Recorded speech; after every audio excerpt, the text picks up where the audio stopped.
Bismillahirrahmanirrahim. Assalamualaikum warahmatullahi wabarakatuh. Mahasiswa D3 Teknik Konversi, D4 Teknik Konversi Energi. Mohon maaf, kayaknya hari ini kita tidak bisa kuliah karena saya tepat jam 7 itu harus sudah bergerak ke em, Singapura Politeknik dan kita memiliki rangkaian yang sangat padat, termasuk Memorandum of Understanding, penjajakan kerjasama, dan ada seminar sampai sore. Saya khawatir kalian lama menunggu dan tidak efektif juga.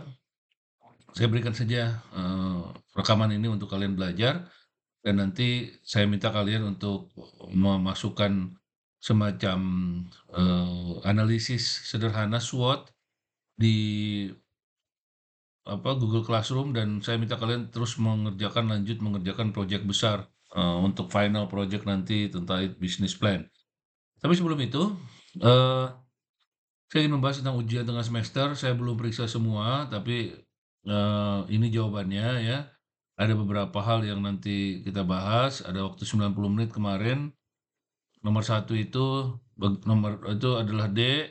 Jawabannya, salah satu situasi berikut ini dapat disebut peluang usaha ketika nenekmu punya rumah kosong dan menawarkan kamu untuk menggunakannya. Nomor dua itu betul, menemukan kecocokan antara produk dan kondisi pasar adalah fase kritis dan beresiko dari sebuah startup. Nomor tiga adalah teknik yang digunakan pada tahap empathize kecuali analisis SWOT, ya. Dan nomor 4, ciri khas startup bisnis termasuk adanya inovasi teknologi dan kreativitas.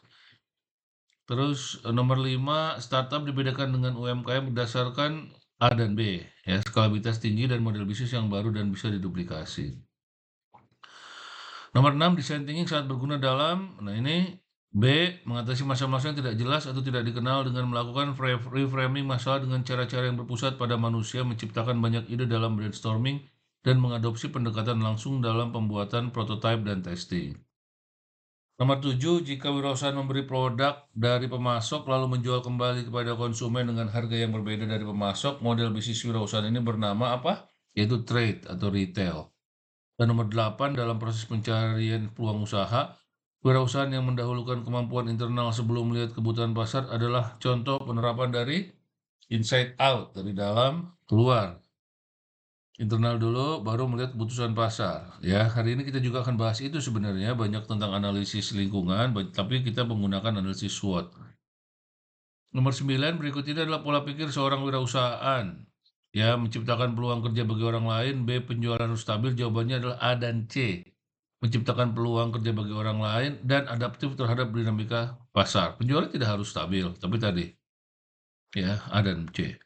Nomor 10, proses berpikir menggunakan design thinking dapat menimbulkan ketidaknyamanan seperti B dan C ya, kegagalan yang berulang kali ketika proses iterasi dan proses eksplorasi lebih lama dari biasanya dan cenderung tidak pasti. Itu lalu esainya itu ada 80 poin ya. Em, Gini ya, apa materi dosen tamu yang dalam entrepreneurship can happen anywhere? Jelaskan salah satu cara mempraktekannya dan bagaimana contoh penerapannya. Ya, seperti ini. Ini nanti saya periksa, nanti eh, Anda akan bisa mengerjakan. Latar belakang kenapa perusahaan menggunakan design thinking. Contoh konkret perusahaan yang berhasil menerapkan design thinking, nanti kita lihat. Terus nomor 3, berdasarkan pengamatan Anda, berikan contoh perusahaan yang memberikan contoh produk atau jasa yang berhasil mengatasi masalah konsumen. Berikan contoh ilustrasi penerapan. Nanti ketika saya sudah melihat jawaban-jawaban Anda, mungkin nanti insya Allah ketika kita masuk kelas, saya akan bahas ya lebih detail mengenai ini. Itu ya. Terima kasih banyak untuk kalian yang sudah mengerjakan eh, UTS yang baik dan eh, ya harapannya tidak keluar cepat ya. Padahal dikasih waktu kan 90 menit. Begitu. Oke. Dan sekarang saya ingin membahas tentang materi kita. Saya matikan dulu.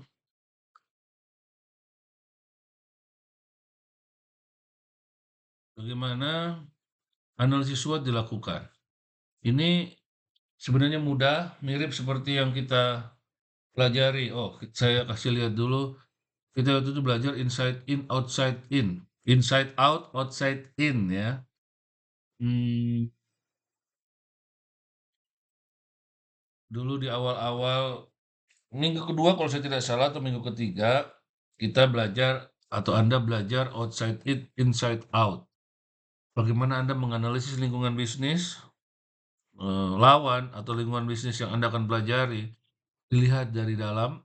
Anda belajar dulu ya, Anda belajar dulu dari dalam, attract, acquire, Anda ini baru Anda keluar, baru Anda membuat brand, baru Anda membuat skala ekonomi, customer strategi, dan lain sebagainya. Sedangkan di kanan, outside in, Anda discover dulu, Anda belajar dulu, Anda evaluasi dulu, bahkan beli dulu, mungkin pakai dulu, merevaluasi dulu, baru kita ke dalam, redesign, menggunakan voice of customer, mengkomparasi, dan membuat analisis kompetitif. Seperti itu ya.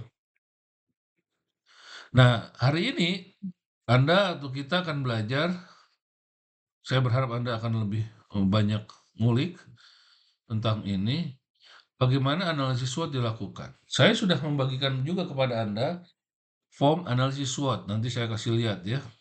Saya coba buka lagi. Sudah pernah kita bahas form analisis SWOT.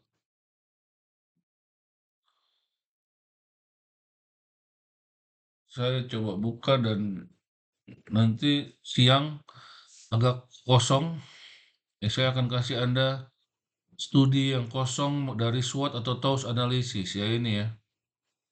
Saya perlihatkan dulu ini yang Excel file ini.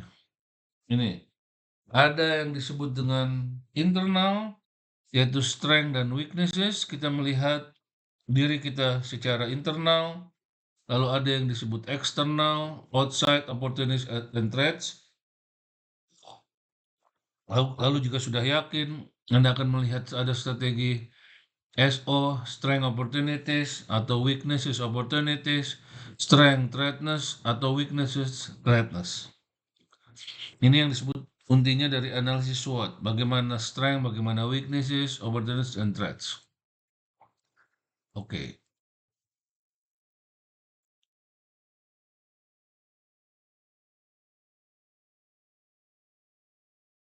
oke.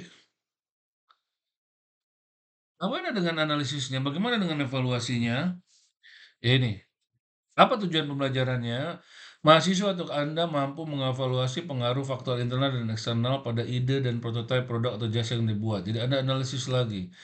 Lalu dari situ ada strength and weaknesses adalah identitas internal dari hasil analisis kompetitor, dan opportunities dan threat adalah faktor eksternal yang kemungkinan mempengaruhi identitas bisnis tersebut. Dari strength, kondisi di mana kualitas perusahaan lebih baik dibandingkan kompetitor. Jadi strength, kekuatan kita tuh di mana? Apa yang menjadi kita lebih baik dari orang lain? Sedangkan weaknesses adalah kondisi di mana kualitas organisasi lebih kurang atau lebih buruk atau tidak baik dibandingkan dengan komputer. Selain itu ada entrepreneurial skill, ada kualitas SDM, ada variasi produk, dan lain-lain. Bukan hanya sekedar produk, tapi juga bisa bagian dari keterampilan atau skills. Itu opportunities, faktor eksternal yang bisa dieksploitasi untuk menjadi daya saing perusahaan. Ada kesempatan, ada peluang besar yang bisa berupa kondisi yang berupa prediksi atau kondisi aktual. Sedangkan threats adalah ancaman yang bisa merugikan yang datang dari kompetitor, pemerintahan, keadaan ekonomi, dan lain-lain. Ancaman bisa berupa kondisi yang berupa prediksi atau kondisi aktual. Coba pikirkan kelebihan yang dimiliki bisnis kita, bisnis Anda, ide Anda dari perspektif internal dan eksternal melihat eksplorasi strength. Jika semua pesaing Anda memiliki produk berkualitas tinggi, maka produk berkualitas tinggi bukanlah kekuatan. Itu adalah keharusan. Keharusan bukan aspek yang menjadi kekuatan. Jadi kalau produk yang kualitas tinggi dan tadi bahan baku yang sudah banyak, ya itu nggak bisa jadi strength ya. Sumber daya atau pengetahuan, SDM, inovasi, ide, dan lain sebagainya bisa menjadi strength. Apa itu weaknesses? Kayak gimana? Persepsi sama pentingnya dengan realita. Apakah pelanggan menganggap Anda memiliki kelemahan tertentu? Strategi apa yang bisa kita lakukan untuk memperbaikinya lebih baik nantinya setelah weaknesses kita tahu? Mahalnya bahan bakar, kita tidak punya alatnya, kita hanya punya idenya. And et cetera. Itu ada beberapa poin yang memang bisa menjadi poin. Di bidang apa pesaing terlibat lebih baik daripada Anda? Dan kelemahan apa yang orang persepsikan pada bisnis Anda? Dan lain sebagainya ya. Orang, sumber daya, inovasi, dan pemasaran, keuangan ini bisa menjadi bagian dari weaknesses. Sedangkan opportunities, tren apa yang memberikan peluang bagi bisnismu? Dan adakah segmen konsumen yang belum terlayani oleh kompetitor? Apakah ada produk pelengkap yang bisa Anda lihat peluangnya untuk diperluas? Dan apakah ada perkembangan teknologi atau hukum yang berpotensi menguntungkan? Lihat kembali kekuatan yang kita miliki dan lihat apakah Anda dapat memanfaatkan peluang yang ada. Sedangkan threats, apakah ada kemungkinan pesaing datang? Apa yang mereka akan lakukan? Di mana kita agak lemah dan bisa dimasuki? Siapa yang akan bisa bypass kelebihan-kelebihan kita? Ancaman mungkin sering muncul sebagai akibat dari kelemahan Anda cukup tinggi dan Anda tidak bisa menutupinya. Menilai kelemahan akan membantu kita mengidentifikasi ancaman di masa depan dan menilai cara meminimalkannya. Ya, salah satunya hukum teknologi itu menjadi sebuah ancaman dalam bisnis.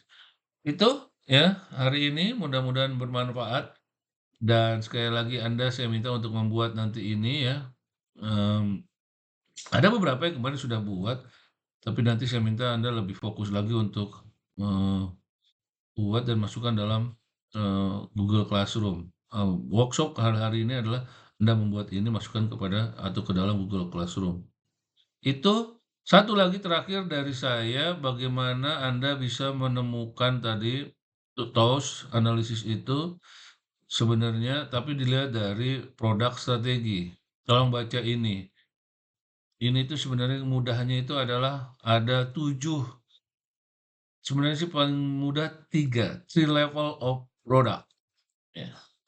Tapi, sekarang itu sudah sampai 7 ya, tapi kita belajar yang 3 saja yang sederhana, 3 level of product.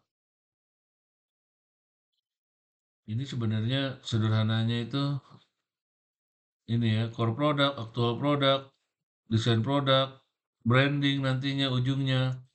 Tapi saya pengen Anda belajar aja sendiri nanti, tapi saya pengen jelaskan di sini. Bahwa dalam sebuah produk, itu kita bukan hanya melihat dari manfaat aslinya, tapi kita juga harus menciptakan leveling, peningkatan dari sebuah manfaat yang hanya manfaat asli. Contoh yang ada di tengah ini, core product benefit, makanan. Apa manfaat makanan? Membuat kita hidup, mengenyangkan, membuat kita tenang, dan lain sebagainya. Tapi ketika kita bicara makanan yang hanya membuat kita kenyang atau membuat kita hidup, apa tidak ada level produk yang lain yang akan dibeli orang?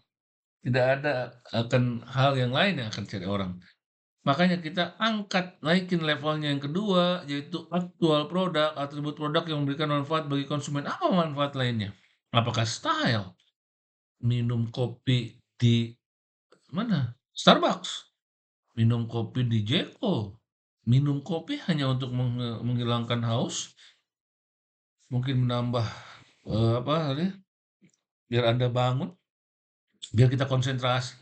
Tapi ketika kita minum di Starbucks, kita mendapatkan style, prestige, kita bisa meeting di tempat yang enak, dan lain sebagainya. Setelah itu ada augmented product, aspek tambahan yang memperkuat manfaat konsumen terhadap produk, bukan hanya tadi mengenyangkan atau minum haus, memberikan style, gaya, dan nilai yang tinggi kita ngopinya di Starbucks, tapi kita juga ada yang disebut dengan customer care, ada services kalau di jasa atau yang lain. Sehingga produk kita ini memiliki nilai tambah yang lebih dari sekedar hanya core produk. Itu 3, nanti jadi 7, nanti mungkin bisa jadi lebih besar lagi. Ya itu dulu. Jadi Anda memikirkan SWOT, juga Anda bisa memikirkan 3 levels of product. Thank you. Sekali lagi hari ini mohon maaf tidak bisa mengajar offline. Saya ada kegiatan di Singapura dan online pun ternyata saya susah untuk mencari waktu yang pas. Jadi saya delivery, video ini buat Anda. Terima kasih Rizky dan teman-teman, tolong tetap kerjakan tugas utama dan nanti sore saya akan nanti siang lah secepatnya atau hari ini saya akan masukkan, tadi, analisis SWOT menggunakan Excel, tolong kerjakan dalam 1-2 hari ke depan nanti dikumpulkan ya. Terima kasih. Wassalamualaikum warahmatullahi wabarakatuh.